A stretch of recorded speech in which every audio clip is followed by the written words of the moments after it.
today with my good friend Scott McQuaid at Outdoor Retailer, and I just heard a story. I just heard a story for all you Zigzaggers that you've just got to hear this. Scott, would you mind sharing how your wife got in the wholesale off-price business, please? Absolutely, be thrilled to. I was a third-generation retailer, president of a family chain in the Northeast, and my wife wanted her own business.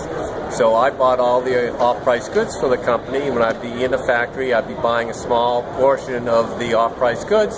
So I said to her, why don't you see if you could find a buyer for the goods, and then you could purchase the goods and just flip the deal and not even touch the goods.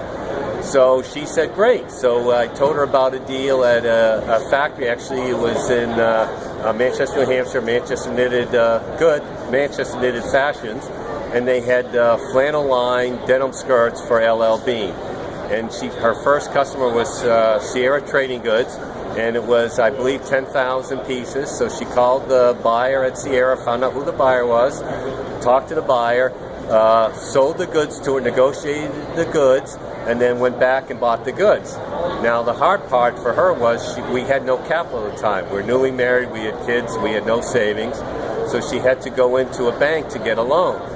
So she went into a bank to see a banker. We were from a pretty small town, 100,000 people, and talked to the banker and presented her purchase order and said, if I could borrow the money from you, I can make this deal happen and I'll make $20,000 profit off this deal. So the banker knew our family. He said, okay, I will loan you the money. So she bought that deal, and that was the beginning of her career.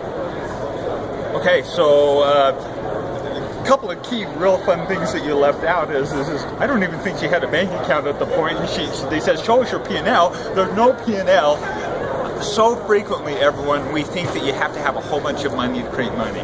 As Scott told me this story, I just couldn't help but just chuckle, because here, how was value created? Did you want to say something else? Yes, actually, that is true, Rich. We did have any P&L or even have a business. She actually called me when she was meeting the banker, what's our business name? I said, tell them it's White Mountain Dry Goods, because we live in the Northeast and we have White Mountains.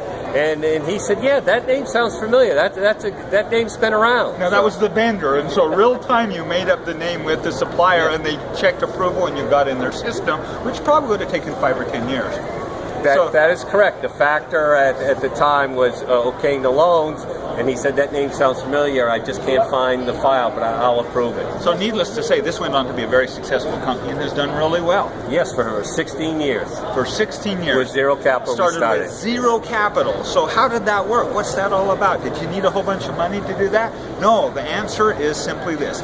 Intellectual capital, or being smart, Scott having the connections and understanding of how the wholesale market connected, plus served an account. Relationship capitals, the bankers knew them, the vendors knew them, and there was a level of trust. If you do that in the form of a business, it always ends up making financial capital. From zero to $20,000 in profit, launching a business in really one simple transaction. One transaction. One transaction.